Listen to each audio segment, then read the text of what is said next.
The Colorado sun blazed mercilessly over Fort Carson as Staff Sergeant Mark Travis watched the newest batch of sniper candidates step off the transport truck. 24 soldiers, all hand-picked from their units for exceptional marksmanship. Scores. All men, as it should be. Then he saw her.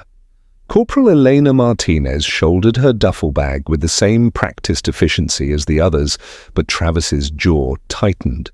A woman. In his elite sniper program. He'd heard the rumors from command about diversity initiatives and expanding opportunities, but seeing it in person made his blood boil. Elena had earned her spot through the highest simulation scores in her battalion's history. Back in San Antonio, her father Miguel, a decorated Marine sniper who died in Afghanistan when she was 14, had taught her to shoot on weekend trips to the ranch. "Mija," he'd always said, "you don't pull that trigger to prove anything to anyone. You do it to protect people who can't protect themselves." But here, surrounded by combat veterans with multiple deployments, those memories felt distant. As Elena approached the barracks, conversation stopped mid-sentence. Eyes followed her every move. Well, Travis muttered to his assistant, instructor, Sergeant Jake Morrison. "Looks like command decided we needed a mascot." Elena pretended not to hear the snickers that followed her into the building. She'd known this wouldn't be easy. The Army's first female sniper candidates had faced similar challenges, but most had quietly transferred out within weeks. Elena had no intention of becoming another statistic. That evening, during the welcome briefing, Travis stood before the assembled candidates. His presence commanded immediate attention, 6'3", 3 combat tours, and a reputation for producing the military's deadliest marksman.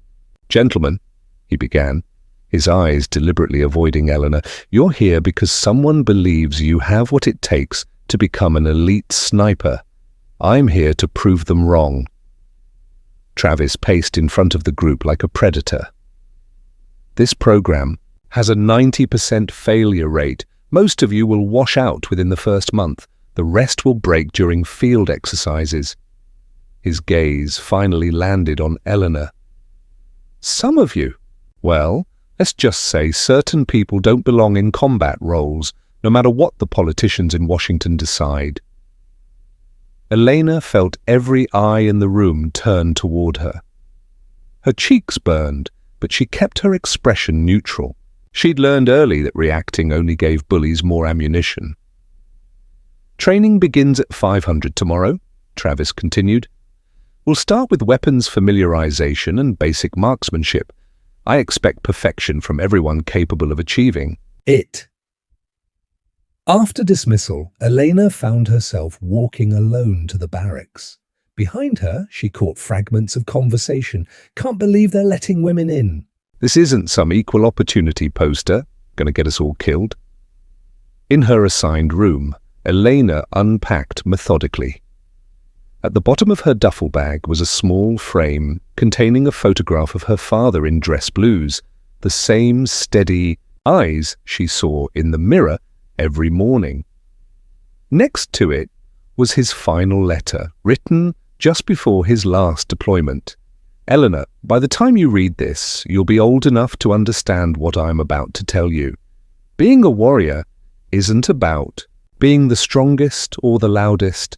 It's about having the courage to stand in the gap when others can't. You have that courage, Misha. Don't let anyone convince you otherwise." "Dad," Elena placed the photo on her nightstand and lay back on the narrow bunk. Tomorrow would bring the first of many tests, and she suspected Travis had already decided she would fail.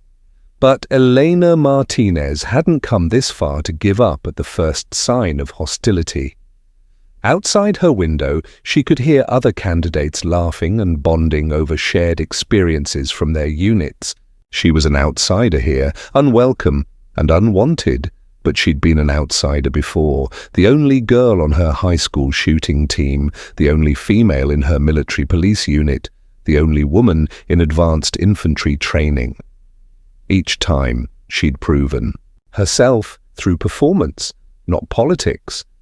This would be no different. Elena closed her eyes and tried to sleep, knowing that in a few hours her real battle would begin, not just to master the technical skills of precision shooting, but to survive the systematic campaign to break her spirit before she ever got the chance to prove herself. What she didn't know was that Travis had already made a decision about her future, and it didn't involve graduation. The campaign begins. The alarm shrieked at 0445, but Elena was already awake. She'd learned in basic training that being first meant avoiding unnecessary confrontation. By the time her fellow candidates stumbled toward the showers, she was dressed and ready. The Fort Carson range stretched across rolling hills, dotted with target stations from 100 to 1,800 meters.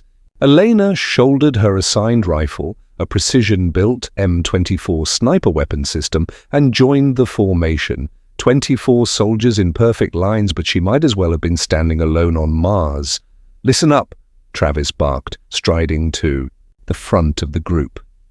"Today we separate the pretenders from the performers. You'll each fire 10 rounds at 800 meters under shifting wind conditions. Acceptable grouping is 6 inches. Excellent is 3 inches. He paused, scanning the group. Failure means remedial training. 3 failures mean you're gone. Elena watched as the first candidates took their positions. The morning wind was tricky, gusting from multiple directions as thermal currents rose from the warming earth. She'd practiced reading these conditions countless times with her father, but never under this kind of scrutiny. Corporal David Roberts, a former infantry soldier from the 82nd Airborne, fired first. His shots grouped tight, 5 inches, well, within acceptable limits. Travis nodded approvingly. "Good shooting, Roberts." More soldiers followed.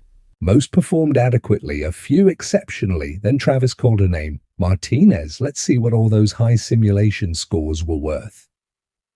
Elena approached the firing line as conversations died behind her. She could feel the weight of their attention, their skepticism, their hope that she'd fail spectacularly. She settled into position, adjusted her scope for wind and distance, and tried to block out everything except the target 800 meters downrange. Her breathing slowed, heart rate dropped. The world narrowed to the crosshairs dancing slightly in the wind. 10 shots. Elena fired with mechanical precision, pausing between rounds to read the changing wind conditions. When the smoke cleared, Travis examined the target. Through high-powered binoculars, the silence stretched uncomfortably long. 2 inches, Travis finally announced, his voice flat. All shots in a 2-inch group.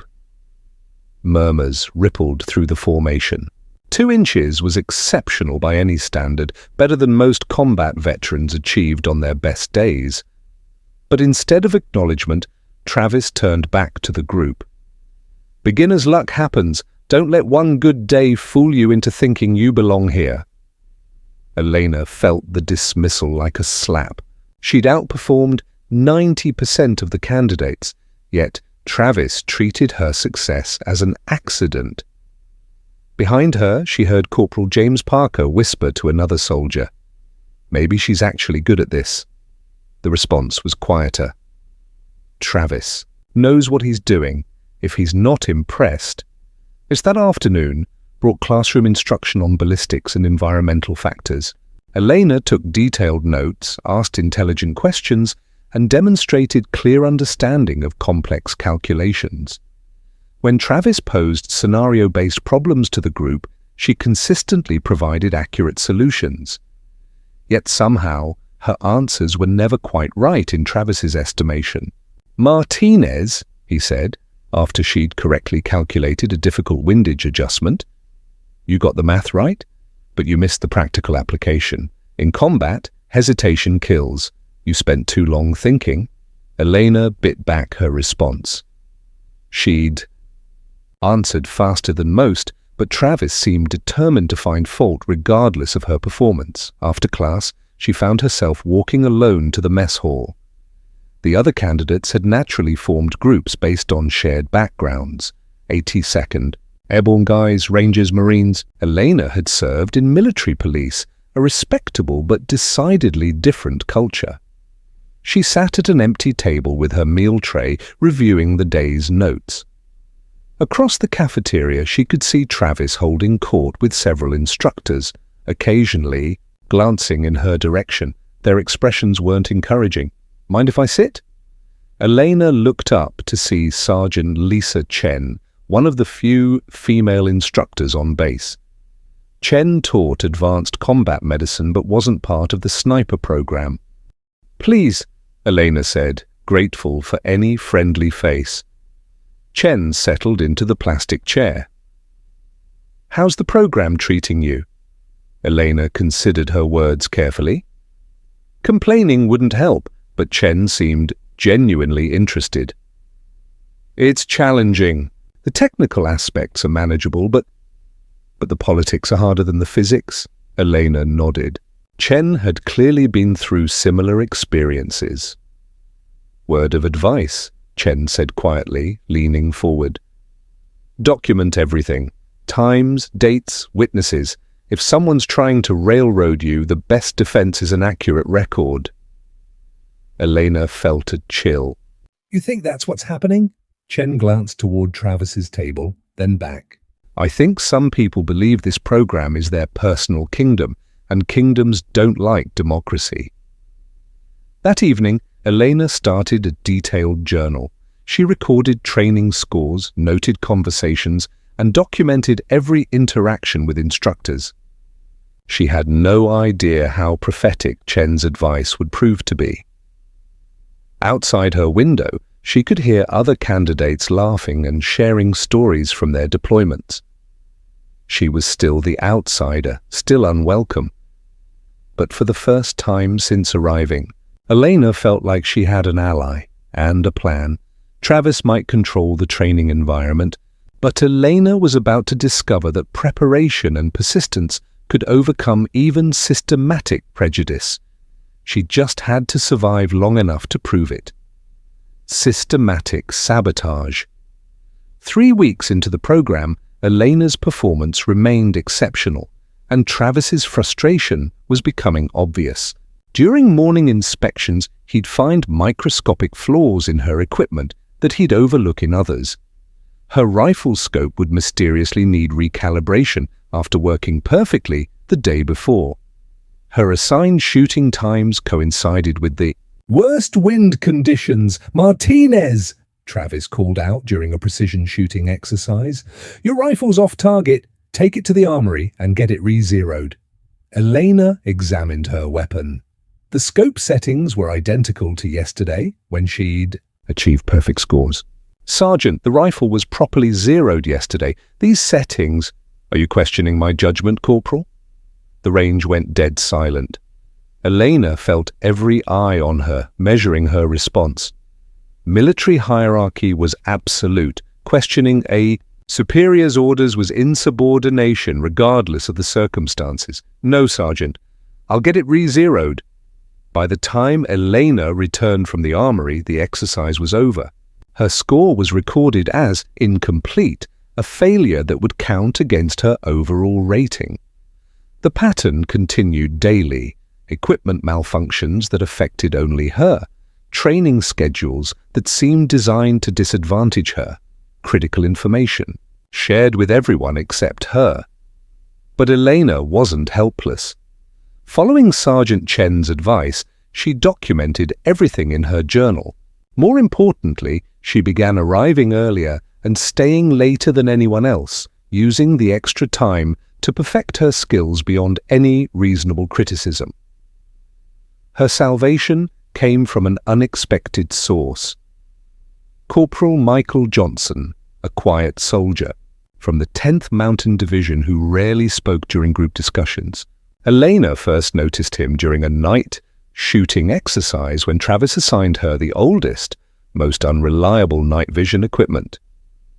"Here," Johnson said quietly, approaching her position. "My gear's working better. Trade with me." Elena looked at him suspiciously. "Why would you help me?" Johnson shrugged. "Because you're the best shot here, and I'd rather have the best shooter watching my back than prove some political point." His words caught Elena off guard.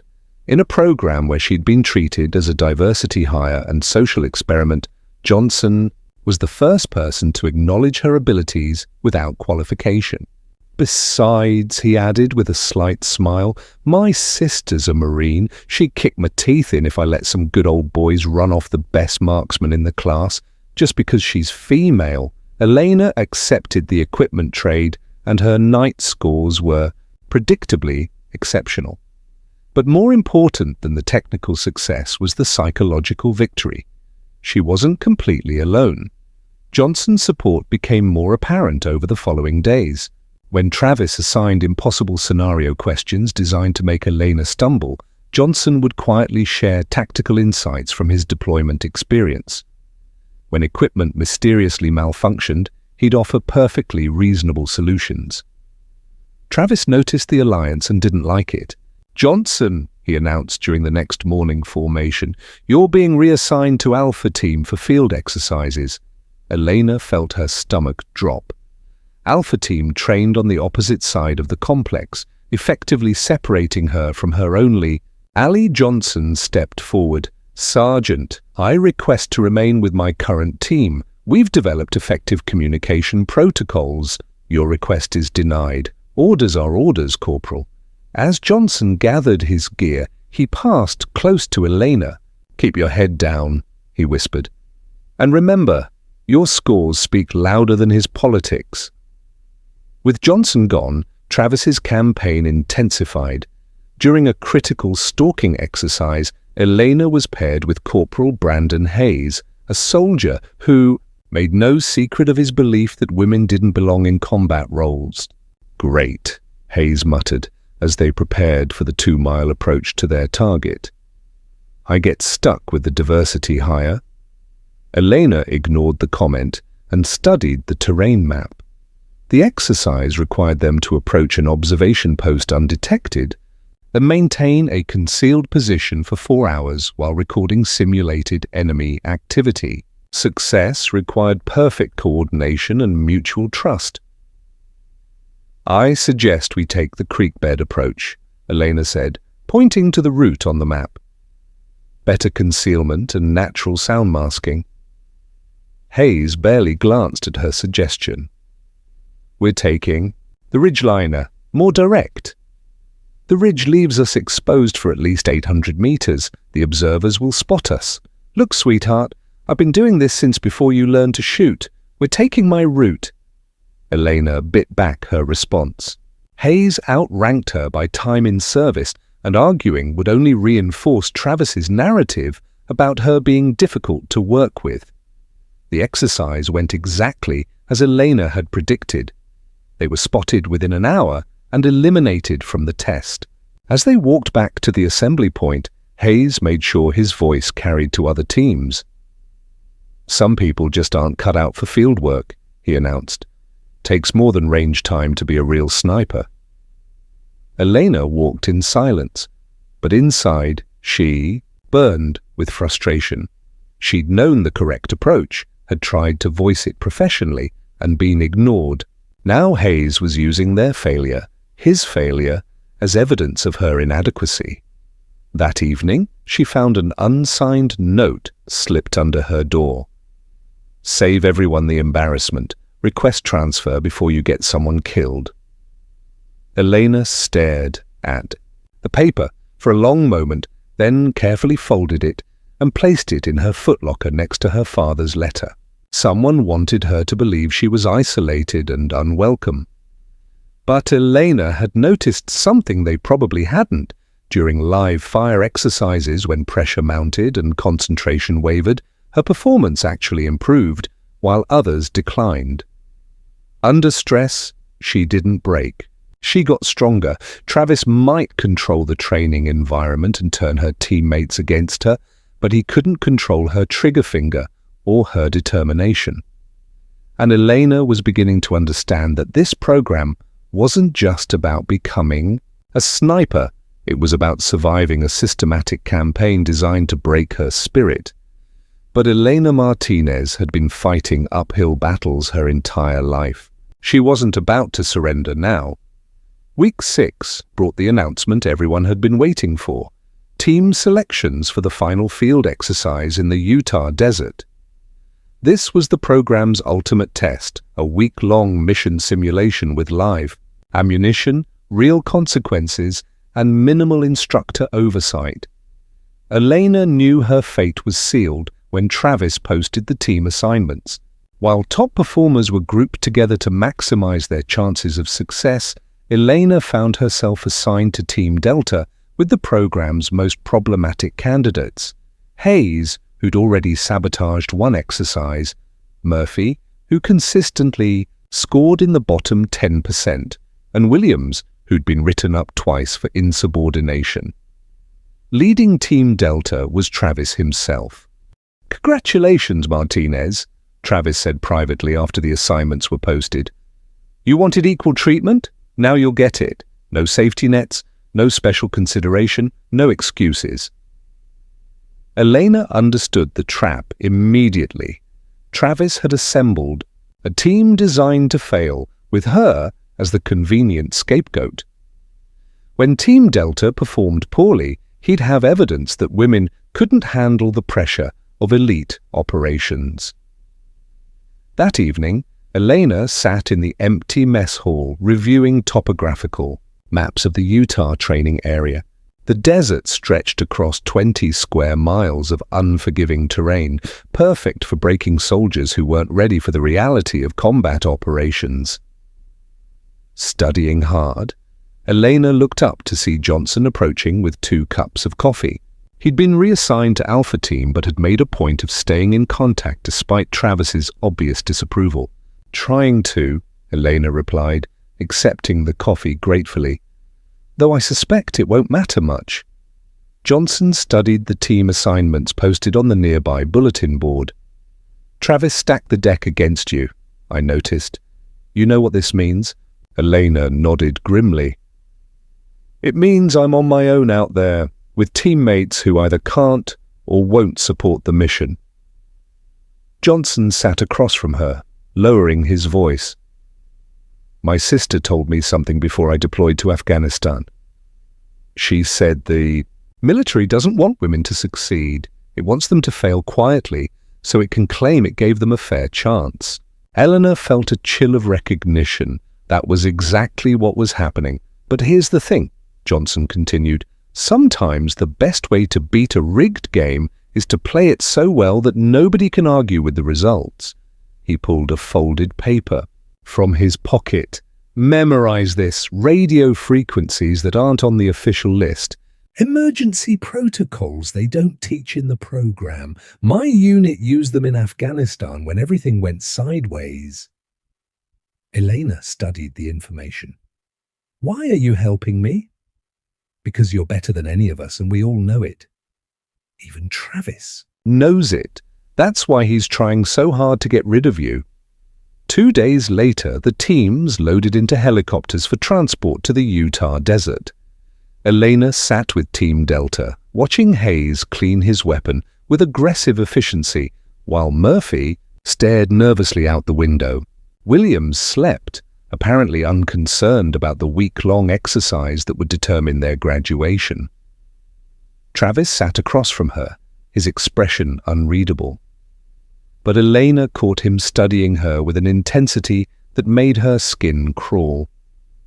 This wasn't professional evaluation. This felt personal.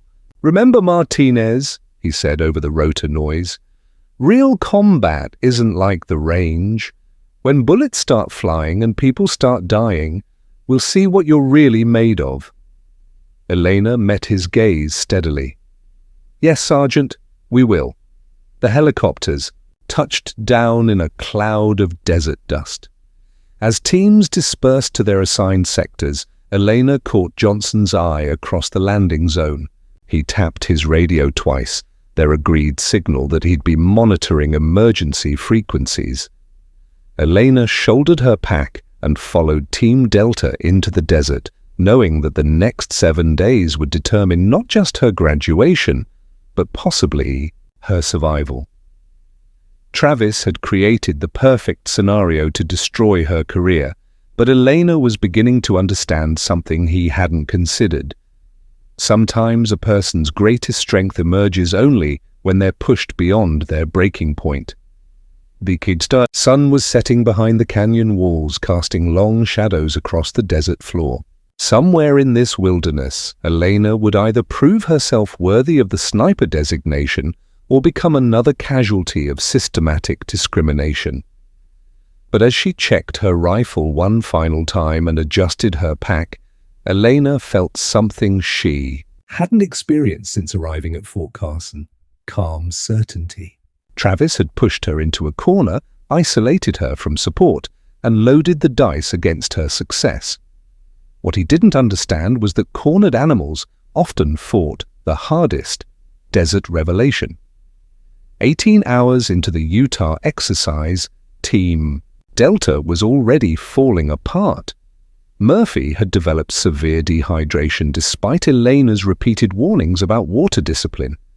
Williams had somehow damaged his radio during the insertion, leaving the team with limited communication capabilities. Hayes continued his pattern of ignoring Eleanor's tactical suggestions while making increasingly poor decisions about their route and timing. But it was Travis who posed the greatest threat. During their second night in the desert, Eleanor was on watch duty when she caught Travis rifling through her equipment. She approached silently, using the stalking techniques that had earned her perfect scores in training. "Looking for something, Sergeant?" Travis spun around, momentarily startled before recovering his composure. "Random equipment inspection, Martinez, making sure everyone's maintaining their gear properly." Elena's night vision scope was in Travis's hands, the same scope that had been perfectly calibrated before the mission. She could see he'd adjusted the elevation and windage settings, changes that would throw off her accuracy by several feet at distance. "My scope appears to need adjustment," Elena said carefully. "Better fix it then," Travis replied, handing back the equipment. "Wouldn't want faulty gear compromising the mission." Elena said nothing, but she understood the message clearly. Travis was actively sabotaging her equipment, ensuring she'd fail when accuracy mattered most. In a combat scenario, those deliberate miscalibrations could mean the difference between mission success and catastrophic failure. After Travis returned to his sleeping area, Elena quietly re-zeroed her scope using the stars as reference points, a technique her father had taught her for field calibration. But she also made a crucial decision. She would trust nothing and no one except her own skills and preparation. The next morning brought a simulated emergency. Their radio crackled with distress calls from Team Alpha. Johnson's team was reportedly under attack and requesting immediate assistance. According to the exercise scenario, all teams were to converge on Alpha's position for a coordinated rescue operation. Elena studied the coordinates on her map and felt alarm bells ringing. The location was in a narrow canyon with limited escape routes, perfect for an ambush scenario. But more concerning was the radio frequency used for the distress call. It wasn't one of the official exercise channels, and the voice pattern didn't match Johnson's normal speech rhythms. "Sergeant," Elena said to Travis, "those coordinates put Alpha Team in Dead Horse Canyon. That's tactically unsound for a defensive position. Johnson wouldn't choose that location." Travis barely glanced at the map. "You questioning the distress call, Martinez? Maybe your teammates are in real trouble and need immediate assistance." "I'm suggesting we verify the authenticity before moving into potentially hostile terrain." Hayes laughed harshly. "There she goes again, second-guessing everything. Maybe she's scared of a real firefight." Elena bit back her response, but she noticed something crucial. Travis hadn't seemed surprised by the distress call. His reaction felt rehearsed, as if he'd been expecting it. As Team Delta prepared to move toward the supposed rescue operation, Elena made a decision that would define her military career. Using the emergency frequencies Johnson had shared, she sent a coded message on a channel Travis wouldn't be monitoring. Delta Actual to all units. Verify Alpha Team status before proceeding to coordinates. The response came back within minutes, not through official channels but through the underground network of emergency communications. Alpha Actual responding. Team secure and on schedule. No distress call transmitted. Elena's blood ran cold. The distress call was fake, a trap designed to lure teams into a compromised position where they could be eliminated from the exercise, or worse. Travis was leading them directly into an ambush, using the cover of a rescue mission to justify his actions. But Elena faced an impossible choice. Revealing her knowledge would expose her use of unauthorized communication channels, potentially resulting in disciplinary action. Staying silent would allow Travis to lead the team into a trap that could end their careers or their lives. As they approached the canyon entrance, Elena made her decision.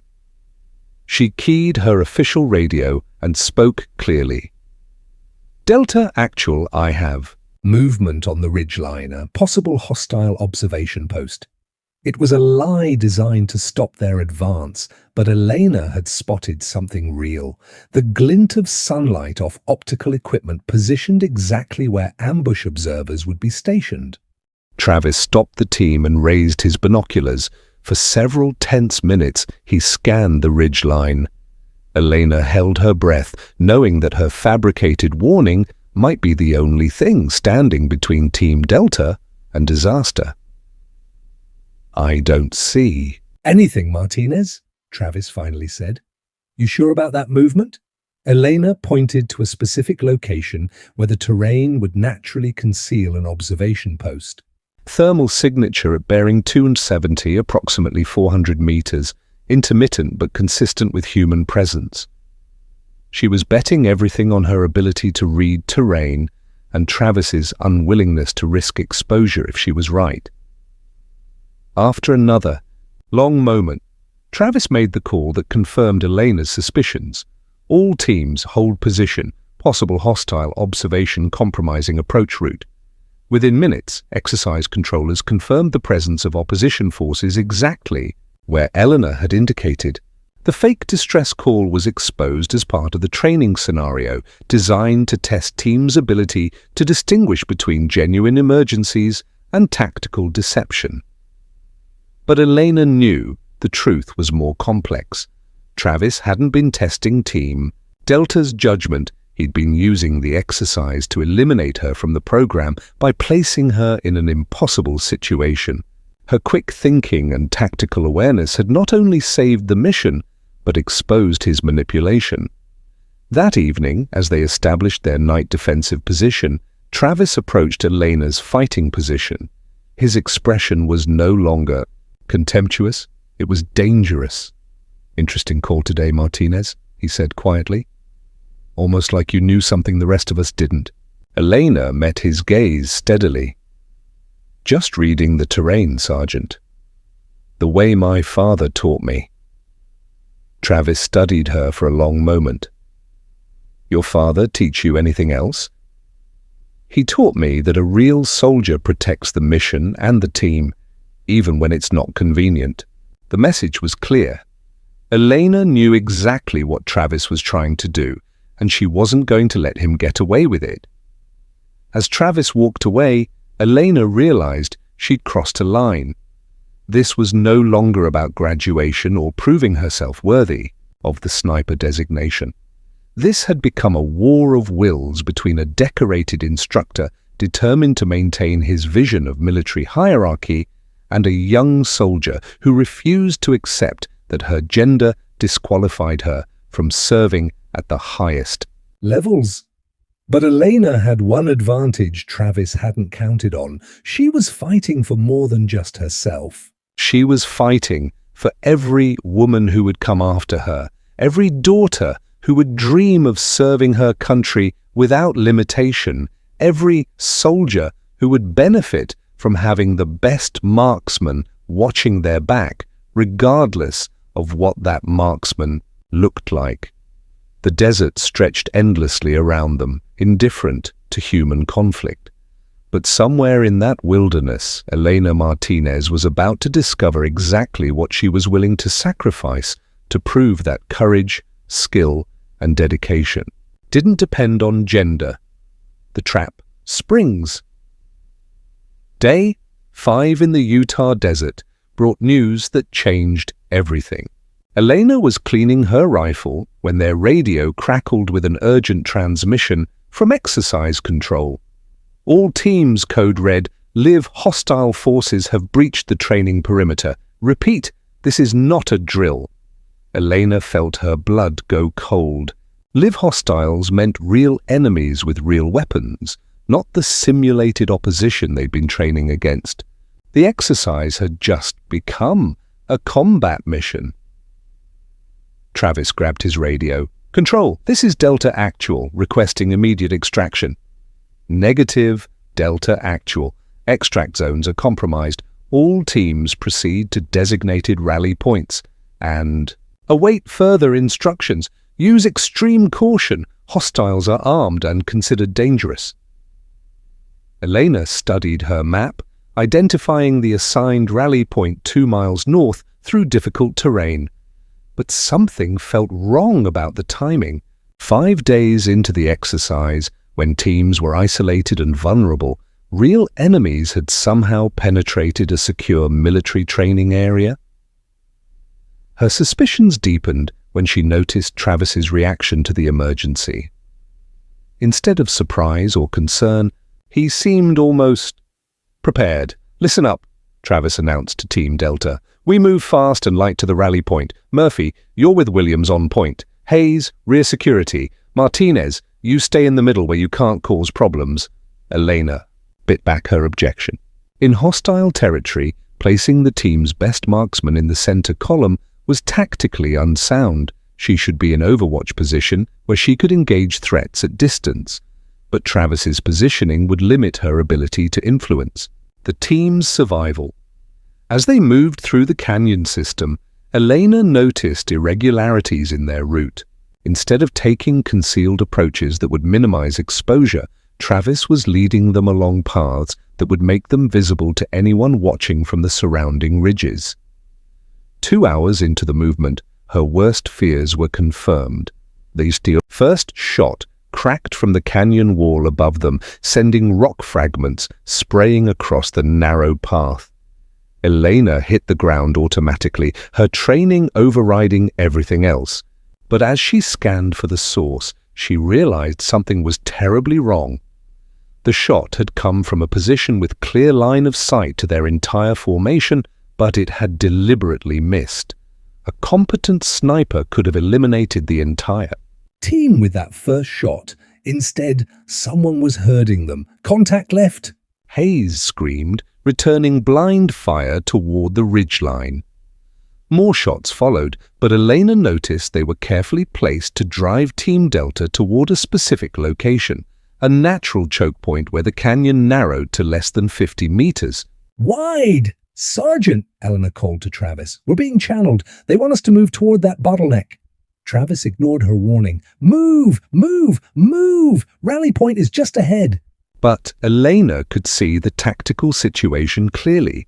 The rally point was actually a kill zone, a natural amphitheater surrounded by elevated firing positions where Team Delta would be completely exposed. She made a decision that would define the rest of her military career. Instead of following Travis toward the kill zone, Elena broke from the formation and scrambled up the rocky slope toward the source of enemy fire.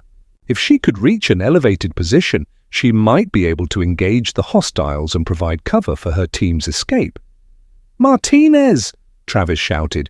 "Get back in formation!" Elena ignored the order. Military hierarchy meant nothing if following orders got everyone killed.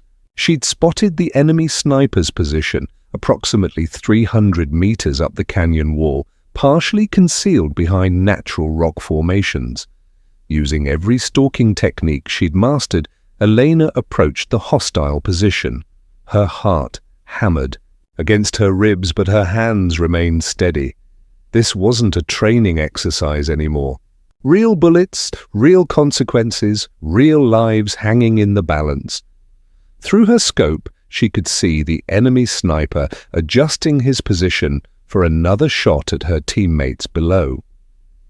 He was professionals, good equipment, excellent positioning, textbook technique, but he'd made one critical mistake. He assumed Team Delta's sniper was still pinned down in the canyon below. Elena controlled her breathing and squeezed the trigger. The rifle cracked. 300 meters away, the enemy sniper dropped. The canyon fell silent. But Elena's tactical assessment revealed an even more disturbing truth. She could see 2 additional fighting positions on the opposite ridge, both unmanned. Equipment was staged for a larger force, but only one hostile had been present. This wasn't a real enemy infiltration. This was an elaborate training scenario designed to look like a genuine emergency. Someone had arranged for hostile forces to attack Team Delta, probably using contractors or advanced role players with sophisticated equipment. Elena keyed her radio on the emergency frequency Johnson had provided. Delta 6 to any station. Request immediate verification of hostile. Force threat. Single hostile eliminated, but scenario appears staged. The response came within minutes, not from exercise control, but from base security. Roger, Delta 6. Contractor force reported missing from scheduled training area. Possible unauthorized exercise in progress. Elena felt sick.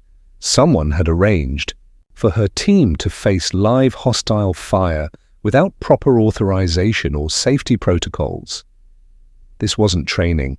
This was attempted murder disguised as military exercise. From her elevated position, she could see Travis leading the remaining team members toward the kill zone, apparently oblivious to the fact that the threat had been neutralized. But Elena could also see something else. Movement from the canyon. Floor suggested additional hostile forces were still in the area. Her radio crackled with Travis's voice. "Martinez, return to formation immediately. That's a direct order." Elena made a choice that would haunt her for years. "Negative, Sergeant. I have overwatch on multiple hostile positions. Recommend immediate extraction rather than advancing to compromised rally point." "You're disobeying a direct order, Martinez. I'm preventing a massacre, Sergeant." For several tense minutes, the canyon echoed with radio silence. Then Elena heard something that made her blood freeze. Additional gunfire from the direction of the rally point, followed by screams. Team Delta had walked into the trap exactly as planned.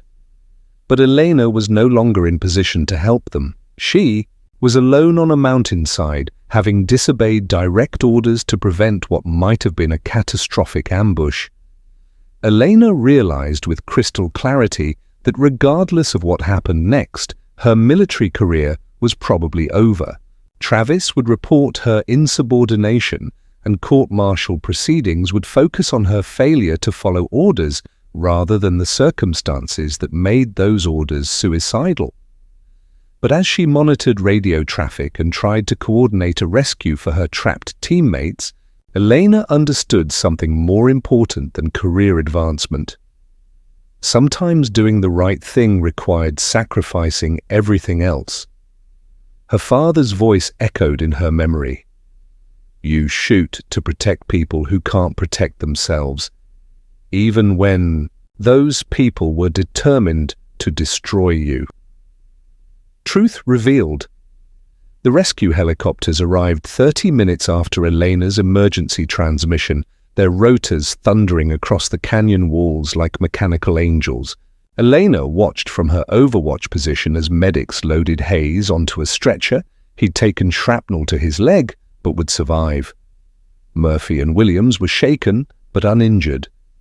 Travis walked to the helicopter under his own power, but Elena could see the rage in his posture, even from 400 meters away.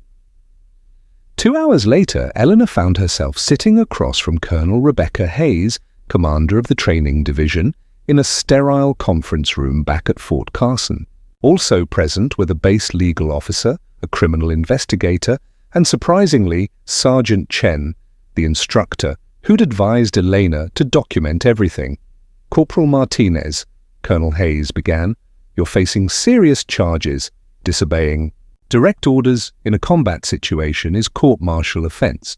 Staff Sergeant Travis has recommended you be immediately dismissed from the program and face disciplinary action." Elena sat at attention, her uniform perfect, her expression controlled. "Yes, ma'am."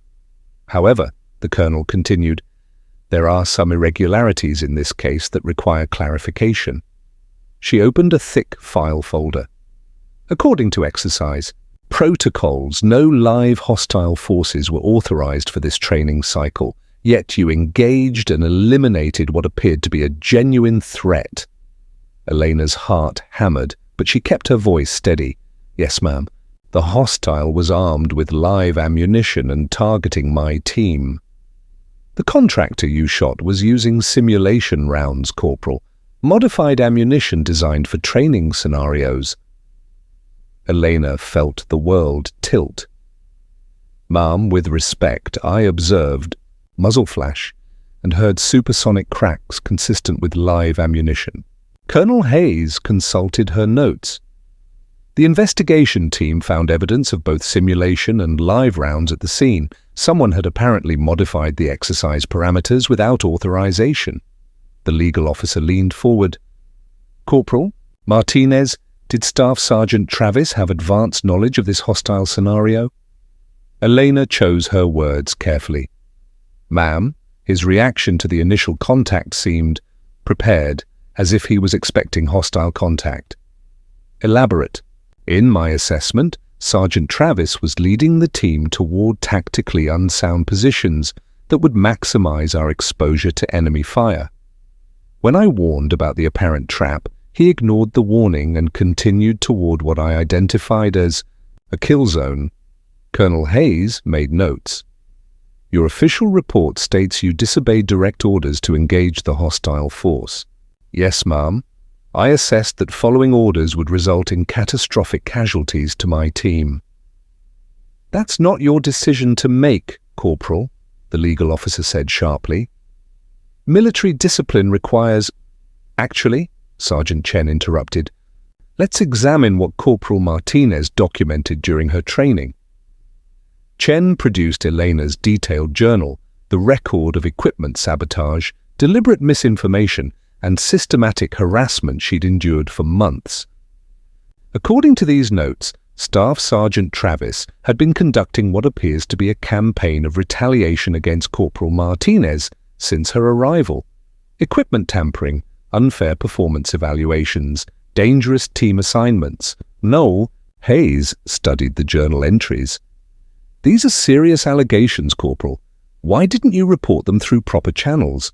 Elena met the colonel's gaze. "Ma'am, who would I report to?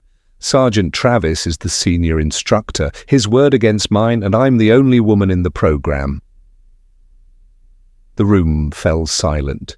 Colonel Hayes continued reading Elena's documentation. Pages of meticulous records showing a pattern of behavior that went far beyond tough training. "There's more," Chen continued. "I took the liberty of interviewing other candidates in the program. Corporal Johnson provided some interesting insights. She produced a sworn statement from Johnson detailing his observations of Travis's treatment of Elena, including the deliberate equipment sabotage and the suspicious team assignments for the Utah exercise. According to Johnson, Travis specifically requested Elena be assigned to his team for the final exercise, despite her superior performance warranting placement with top candidates. Colonel Hayes looked directly at Elena. "Corporal, in your professional assessment, Was the Utah scenario designed to eliminate you from the program? Elena had been waiting for this question. Ma'am, I believe Staff Sergeant Travis arranged for what appeared to be live hostile contact in order to place me in an impossible situation. Either I would follow orders into a trap and be eliminated due to poor performance, or I would disobey orders and be eliminated for insubordination. That's a serious accusation. Yes, ma'am, but the evidence supports it. The hostile force was staged, the exercise parameters were modified without authorization, and my team was deliberately positioned in the most vulnerable formation possible. The criminal investigator spoke up. We've been examining Staff Sergeant Travis's communications and found several unauthorized contacts with private contractor firms that provide opposition forces for training exercises. Elena felt a surge of vindication mixed with horror. Travis had actually arranged for armed contractors to attack her team using the cover of military training to attempt what amounted to sanctioned violence. Colonel Hayes closed the file. Corporal Martinez, while your actions in disobeying direct orders cannot be overlooked, the circumstances suggest those orders were given in bad faith and would have resulted in unnecessary casualties. She paused, weighing her words carefully. Furthermore, your performance throughout this program has been exceptional, despite systematic attempts to undermine your success. Your shooting scores rank in the top 5% of all candidates in the program's history. Elena waited, knowing her military future hung on the colonel's next words.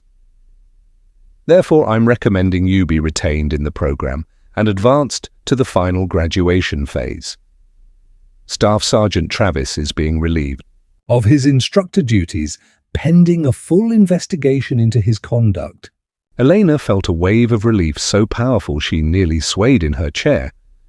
But Colonel Hayes wasn't finished. However, this incident has exposed serious problems in our program culture. We're implementing immediate changes to prevent future discrimination and ensure all candidates receive fair evaluation regardless of gender. The legal officer nodded. Staff Sergeant Travis will face court-martial proceedings for unauthorized modification of training exercises and endangering the lives of soldiers under his command. Elena finally allowed herself to breathe. The nightmare was over. Not only had she survived Travis's campaign to destroy her, but the system had actually held him accountable for his actions. But the most meaningful moment came when Colonel Hayes stood and extended her hand. Corporal Martinez, on behalf of the United States Army, I apologize for the treatment you've endured. No soldier should face systematic discrimination while serving their country. Elena stood and shook the colonel's hand. Thank you, ma'am. I'm honored to continue serving. As Elena left the conference room, she found Johnson waiting in the hallway. He stood and saluted her, not the casual acknowledgement between peers, but the formal respect due to a soldier who'd proven herself. Under fire. Heard you made quite an impression, Johnson said with a grin. Elena returned the salute. Just doing my job. Your job was to follow orders. What you did was save lives. Elena thought about that distinction. Following orders was the foundation of military discipline, but protecting fellow soldiers was the soul of military service. Sometimes those two principles conflicted, and real leaders had to choose which mattered more. My father always said you shoot to protect people who can't protect themselves, Elena replied. Sometimes that includes protecting them from bad leadership. Johnson nodded approvingly. Your father sounds like a wise man. Elena touched the photograph in her breast pocket. He was. I think he'd be proud of how this turned out. 2 days later, Elena received word that she'd not only graduated from the sniper program, but finished second in her class, despite months of systematic sabotage designed to ensure her failure. But more importantly, 3 new female candidates had been assigned to the next sniper class. Word of Elena's success had spread throughout the military, inspiring other women to apply for positions they'd previously considered impossible. Elena Martinez had done more than prove herself worthy of the sniper designation. She'd proven that excellence could overcome prejudice, that documentation could defeat discrimination, and that sometimes the most important battles were fought not against foreign enemies, but against the systemic barriers that prevented good soldiers from serving at their highest potential. Travis's campaign to break her had instead forged her into exactly the kind of leader the military needed, someone willing to risk everything to protect others, even when those others didn't believe she belonged among them. Legacy of Steel. 6 months later, Elena stood on a balcony overlooking the Fort Carson training ranges, watching the newest class of sniper candidates practice their marksmanship skills. The morning sun painted the mountains gold, and the familiar crack of rifle fire echoed across the valley like a metallic symphony. But this class was different. Of the 24 candidates, 6 were women. Elena wore the uniform of a newly promoted sergeant, her instructor credentials fresh from the advanced leadership course. After graduation, she'd been personally selected by Colonel Hayes to help redesign the sniper training program, ensuring that future candidates would be evaluated purely on performance rather than politics. Sergeant Martinez. Elena turned to see Private Sarah Williams, one of the female candidates, approaching with obvious nervousness. Williams was 19, barely out of basic training, but her simulation scores had been exceptional. "Yes, Private?" "Ma'am, some of the male candidates have been saying that women don't have the physical strength for long-range shooting, that will wash out during the endurance phases." Eleanor studied the young soldier's face, the same mixture of determination and uncertainty she'd felt 18 months ago when she'd first arrived at Fort Carson.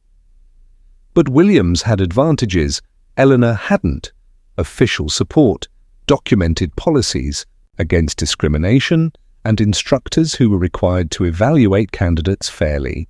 "Private Williams, what do you think?" "I think they're wrong, Ma'am, but I also think they're going to try extra hard to prove themselves right." Elena smiled.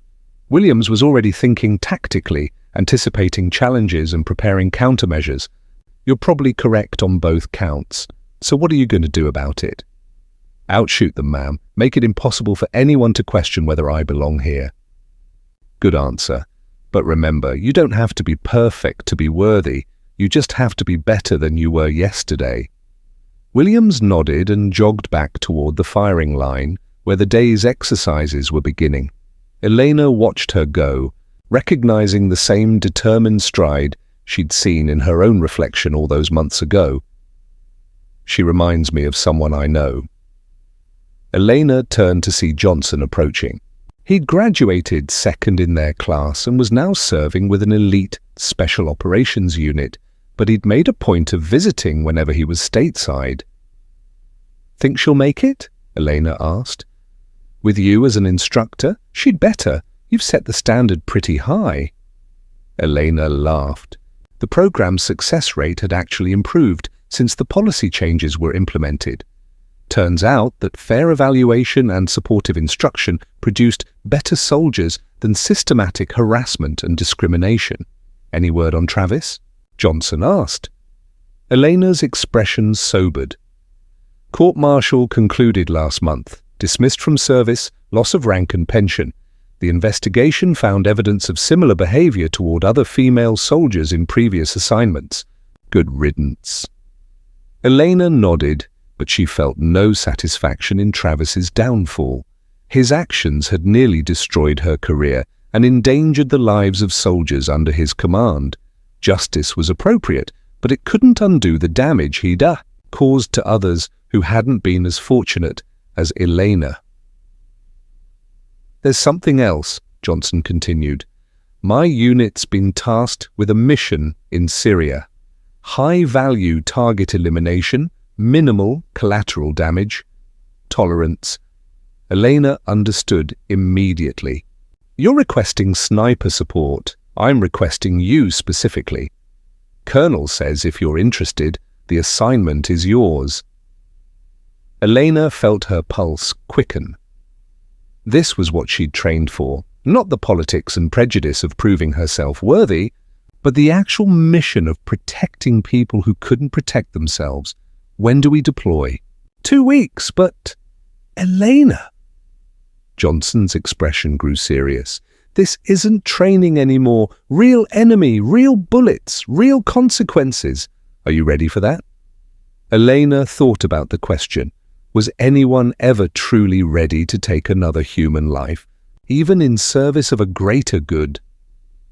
But she also thought about her father's words, about the oath she'd taken, about the female candidates on the firing line who needed to see that their dreams were achievable. "I've been ready my entire life," Elena replied. "I just needed the chance to prove it."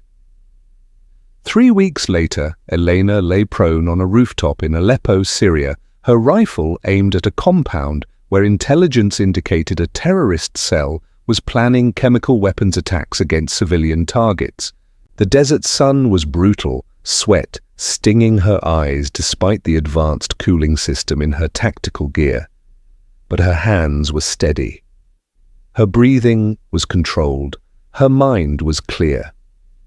Through her scope, she could see the target moving through the compound courtyard, a man responsible for the deaths of hundreds of innocent people, planning attacks that would kill thousands more. Elena thought about Private Williams and the other female candidates back at Fort Carson, pushing themselves through grueling training because they'd seen that success was possible. She thought about her father, who'd taught her that warriors existed to protect those who couldn't protect themselves. Most of all, she thought about the families sleeping peacefully tonight because dedicated soldiers stood watch in the darkness, ready to make hard choices so others wouldn't have to. Elena exhaled slowly and squeezed the trigger. The rifle cracked. 800 meters away, one of the world's most dangerous terrorists dropped instantly. Mission complete. Elena's radio crackled. With Johnson's voice, "Outstanding shot, Delta 6. Target eliminated." As Elena began breaking down her position for extraction, she reflected on the journey that had brought her to this rooftop. 18 months ago, she'd been told she didn't belong in combat roles. Tonight, she'd eliminated a high-value target and potentially saved thousands of innocent lives. But more importantly, her success had opened doors for others. The sniper program now graduated female candidates regularly. Special operations units were beginning to request female precision shooters for missions requiring cultural sensitivity and tactical versatility. Elena Martinez had done more than prove herself worthy of elite military service. She'd fundamentally changed the military's understanding of what warriors looked like. 2 years later, Elena received a letter that moved her more than any commendation or promotion ever could. It was from a young woman named Maria Santos, who'd just been accepted into the Army's elite sniper program. "Sergeant Martinez," the letter read, "I wanted you to know that your story inspired me to pursue my dreams of military service. When people told me women couldn't be snipers, I showed them your graduation photo. When they said I wasn't strong enough for combat, I reminded them about your mission record. You didn't just prove that women could succeed in elite military roles, you proved that excellence knows no gender." Elena folded the letter carefully and placed it next to her father's photograph on her desk. Outside her window, she could see another class of sniper candidates practicing on the ranges, their rifles cracking in the mountain air like thunder. Amongst them were 4 women, each one carrying the dreams of girls who'd been told their ambitions were impossible. Each one proving that the strongest barriers were often the ones that existed only in people's minds. Elena Martinez had faced systematic discrimination, active sabotage, and life-threatening retaliation for daring to pursue her calling. She'd endured isolation, mockery, and attempts to destroy her career. But she'd also discovered that excellence was the ultimate answer to prejudice, that documentation could defeat discrimination, and that sometimes the most important battles were fought not against foreign enemies, but against the systems that prevented good people from serving at their highest potential. Her father had taught her to shoot, to protect people who couldn't protect themselves. Elena had learned that sometimes the people who needed protecting most were the ones standing right beside her, fighting the same battles she'd already won.